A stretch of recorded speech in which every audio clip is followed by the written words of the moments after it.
Graça e paz mais uma vez. Aqui nós nos encontramos, eu e você, sua família, aqueles que estão próximos, para neste momento, a partir de agora, por alguns minutos, meditarmos a respeito das Sagradas Letras. E eu quero dizer para você que é uma alegria muito grande. Eu também quero te dizer que eu sou psicanalista, analista clínico. Eu trato de pessoas terapeuticamente que estão acometidas de mágoa, ressentimento, síndrome do pânico, ansiedade, todas as alterações emocionais que são transferidos comportamentalmente para que a pessoa não começa a não saber lidar com todas as coisas que lhe cercam. Eu atendo presencialmente na Clínica Viver Care às segundas e quartas-feiras, também aqui em São José do Calçado, também em Bom Jesus Tabapuana, no Centro Integrado de Saúde, na Clínica CIS, às terças e quintas-feiras. E atendo também por via online.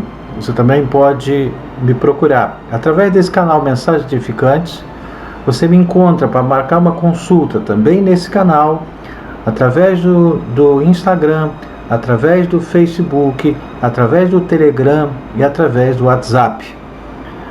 Quero também dizer para você que eu sou pastor evangélico, eu coopero da Igreja Evangélica Vida aqui de São José do Calçado, igreja que é pastoreada pelo reverendo Luiz Carlos de Souza.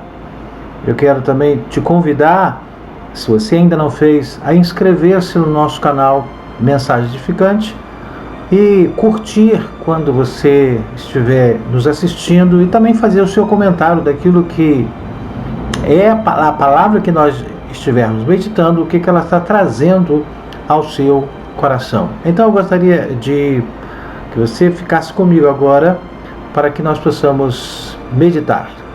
Gostaria de expressar a minha alegria e eu quero dizer que eu vou falar agora, a partir deste momento, a respeito de verdades preciosas sobre a graça de Deus, graça superabundante, essa graça que inunda a nossa alma.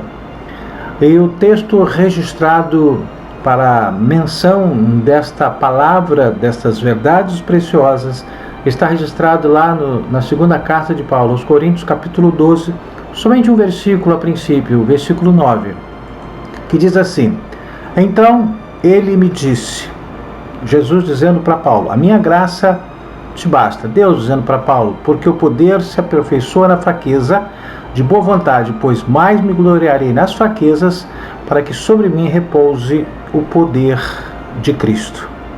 A graça de Deus é o fator imprescindível da salvação eterna. Não há nada que possamos ser ou fazer que, de alguma maneira, possa vir a substituir a graça, essa graça superabundante. A graça de Deus é infalível e cheia do amor de Deus.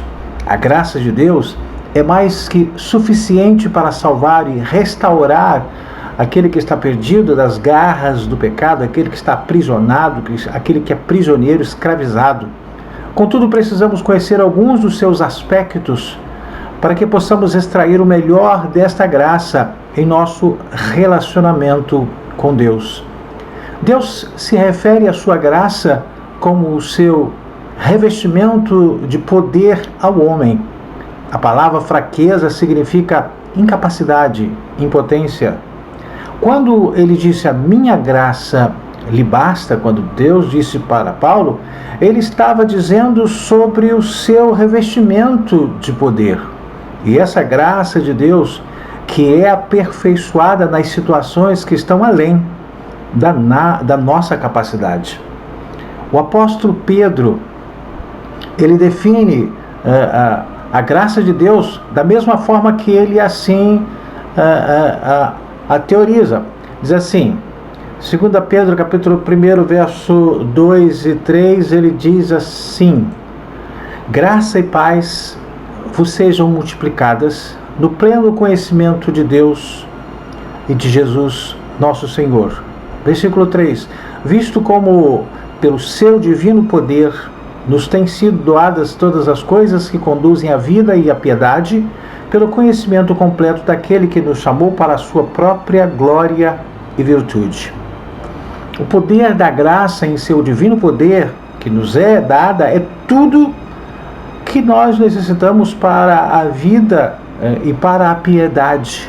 Viver em piedade, viver uma novidade de vida, viver de uma forma grandiosa. Mais uma vez vemos que a graça é mencionada como o seu divino poder. Pedro afirma que todos os recursos ou habilidades para se viver uma vida santa e no temor de Deus estão disponíveis por meio do revestimento do poder da graça. Mas para que possamos receber de Deus esta manifestação, a manifestação da graça multiplicadora, nós precisaremos crer. Você precisa crer nela para que ela se multiplique em nós.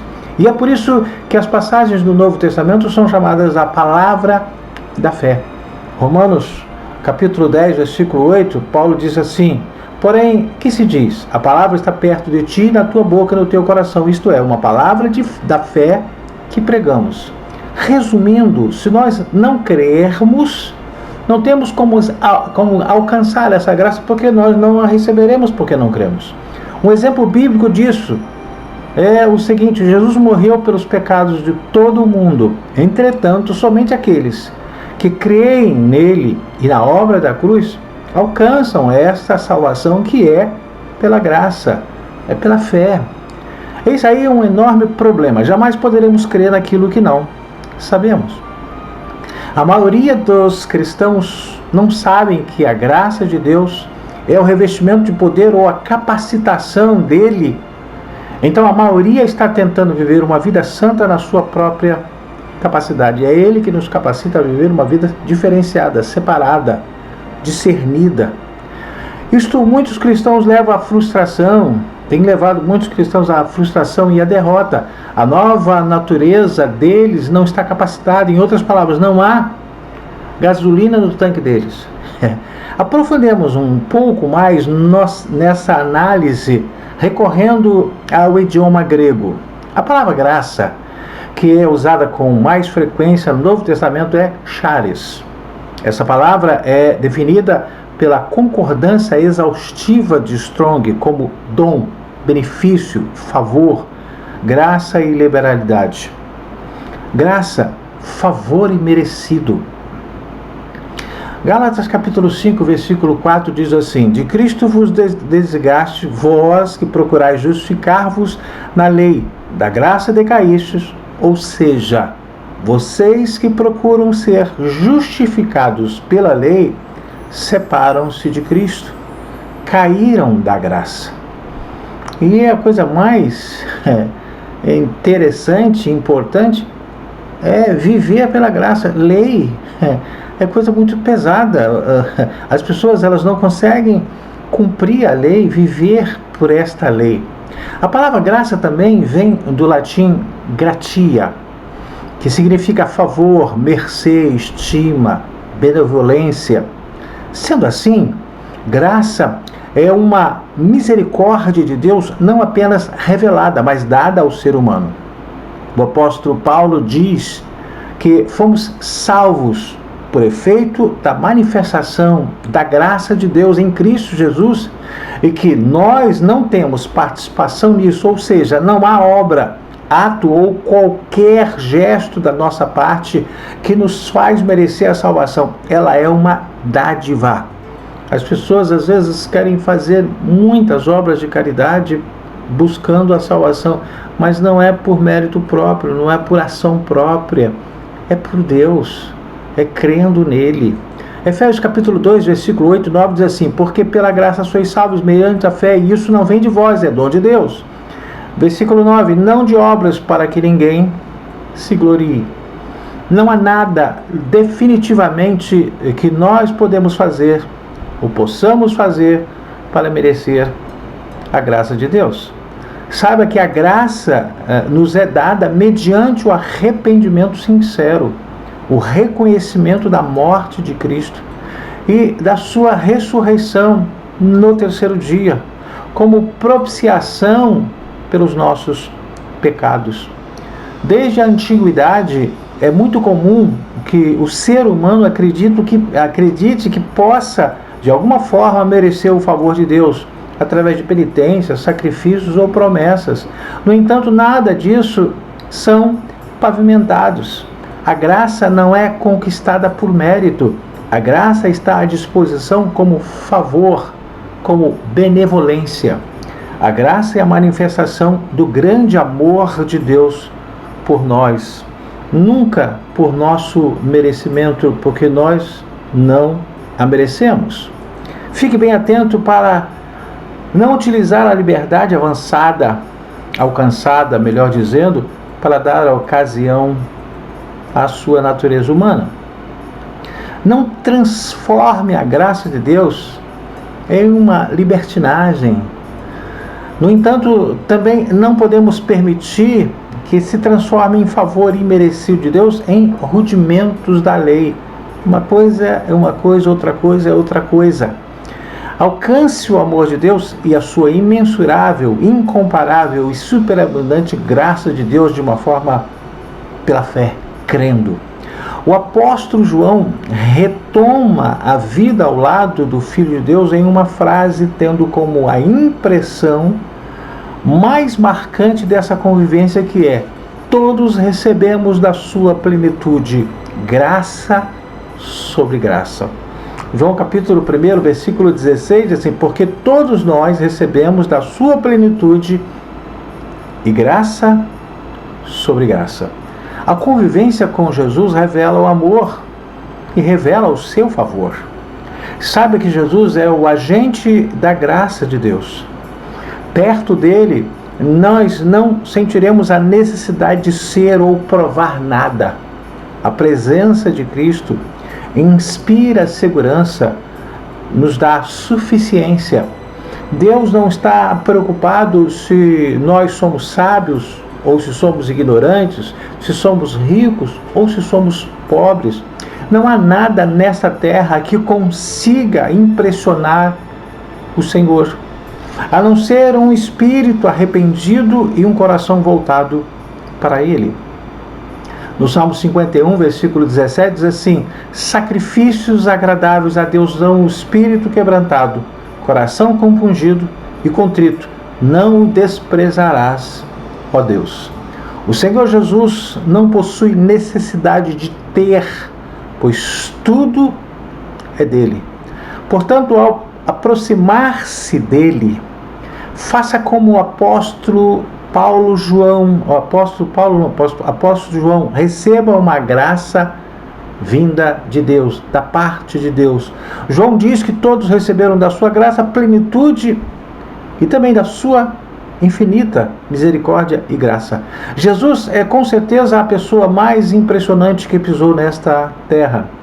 Quando Nicodemos vai ao seu encontro em busca de respostas, ele se impressiona pelo que ele ouve, pelo que ele vê.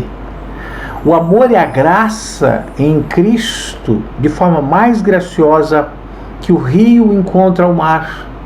Vamos conviver com Jesus, porque todos, que assim fizeram, receberam da sua plenitude como em uma inundação, graça sobre graça, que é a manifestação do amor de Deus. Saiba que a graça de Deus, ela não se manifestou de forma exclusiva para um grupo, ela se manifestou para toda a humanidade. A graça de Deus está ao alcance de todo aquele que crê. Ela não está longe de ninguém. Se eu crer, eu estou próximo a alcançar a graça de Deus. Tito capítulo 2, versículo 11 diz assim: porquanto a graça de Deus se manifestou salvadora a todos os homens. Essa graça, ela é salvadora. Ela nos tira, ela nos liberta. E é por meio da graça que podemos ter uma comunhão restaurada com Deus e conhecermos o imenso amor de Deus. Não há absolutamente nada que podemos fazer ou que possamos fazer para sermos redimidos, a não ser através do pedir perdão a Deus, confessar a Jesus como Senhor e Salvador de sua vida. A graça é o maior presente que poderíamos receber do Criador. Definitivamente nada se compara a esta superabundante graça. Portanto, desfrutemos desta graça, da graça de Deus. Decida viver dias mais leves, tranquilos, amparados pelo favor de Deus. Viva na graça de Deus. É importante você crer. Tudo é mediante a fé. Eu preciso acreditar, eu preciso crer, eu preciso saber que Jesus, Ele é o meu Salvador, Ele é o seu Salvador, Ele veio para salvar, Ele veio para nos libertar, tirar dessas situações, para que nós venhamos a readquirir a qualidade de vida, e a qualidade de vida está dentro. Quando você crê, quando você sabe quem você é, quando você sabe quem Deus é na sua vida, você começa a ter a qualidade de vida. Você não vai viver em função de suas imaginações ou em função dos embates da sua vida, do seu dia a dia, da sua realidade. Você canaliza isso sabendo que Deus é suficiente, Ele é benevolente, Ele manifesta a sua graça salvadora e muda a nossa história. E é através do caminho que Ele veio trazer, mostrar para nós. Ele diz: eu sou o caminho, a verdade e a vida. É o caminho que nós devemos trilhar. É o caminho traçado por Jesus Cristo. Eu quero orar por você, Pai, no nome de Jesus. Eu quero rogar a Tua bênção sobre a vida de todos esses que estiveram até agora nesta reflexão, nessa meditação. E assim, Senhor, nos abençoe em nome de Jesus Cristo. Eu quero te agradecer por você estar aqui, esses minutos comigo. Eu quero também te pedir, se você ainda não fez, faça a sua inscrição no nosso canal Mensagem Edificante. Eu gostaria também de dizer para você que estou aguardando o seu comentário, que você venha curtir para a glória de Deus. Deus te abençoe. Até a próxima oportunidade, quando aqui vamos estar dizendo para você que a graça, ela é maravilhosa. Que Deus te abençoe rica e poderosa e abundantemente. Até a próxima oportunidade.